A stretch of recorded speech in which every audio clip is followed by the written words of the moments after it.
My name is Jerome Testa, and today I'm going to be informing you about the disappearances of the Yuba County Five. Now, for starters, what is Yuba County?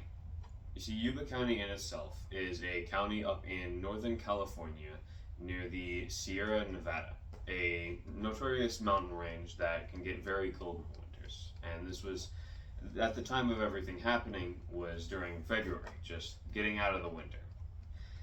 Now, who were the five? According to an ABC 10 article, the five were five men. They were all a part of the gateway projects of Yuba County 5, of Yuba County, and all of them had been united amongst various things. All of them loved basketball, and each of them had been diagnosed with some form of either learning disability or psychological disability. They were in their mid-20s to early 30s, and these five men were Gary Mathias, Jack Madruga, Bill Sterling, Jack Hewitt, and Ted Weir. Now, where were the five men last seen? According to a KCRA article, the five men had reported to their families that they were going to attend a Chicago State basketball game just up the road from their county. And they were reported as being seen at that basketball game, but they were never seen coming back.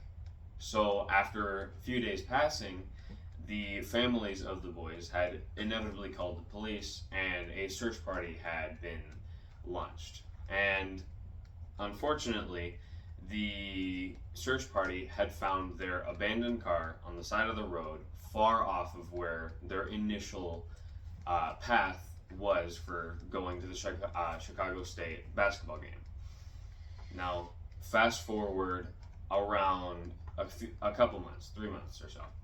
Unfortunately, according to a Genius book publishing article, the decomposing bodies of four of the five men were found far into the Sierra Nevada mountains. They were found both in and around a survival cabin that had access to both fire, food, and warm clothing. Each of the men had been found with certain signs of frostbite and starvation, despite the availability of various recreational goods such as food, clothing, and so on. And unfortunately, one of the men was not able to be found, which this man was Gary Mathias himself.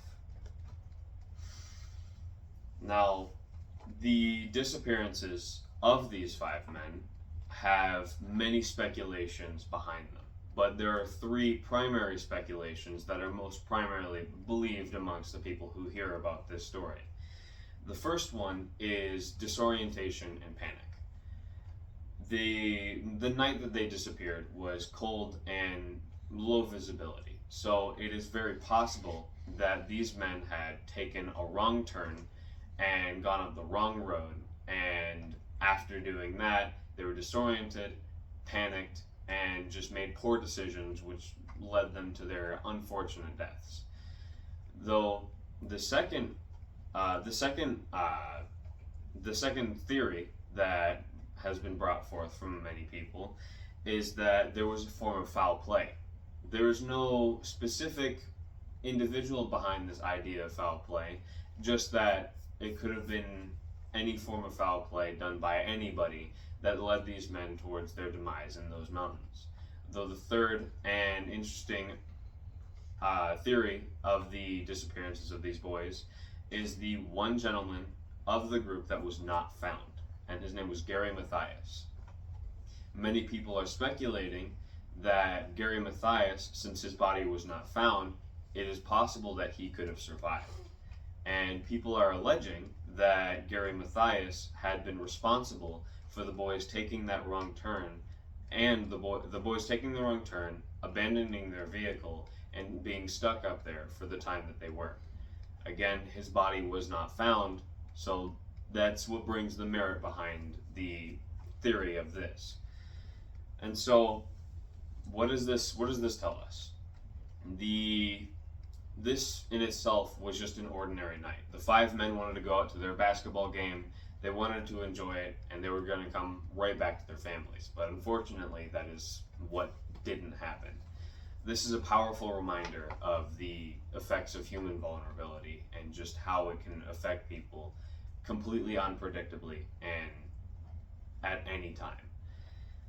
And this case in itself is completely unsolved. It happened February 25th, 1978. It's still unsolved. After decades upon decades of time that's passed, no one has a definitive answer of what happened. And this just goes to show the unsolved mystery of it, and again reinforces the fact that human vulnerability and unpredictability is an unfortunate aspect of life that we do have to acknowledge and understand that it's a part of life. And well, overall, that was the disappearances of the Yuba County Five. My name was Jerome Testa, and I thank you for listening.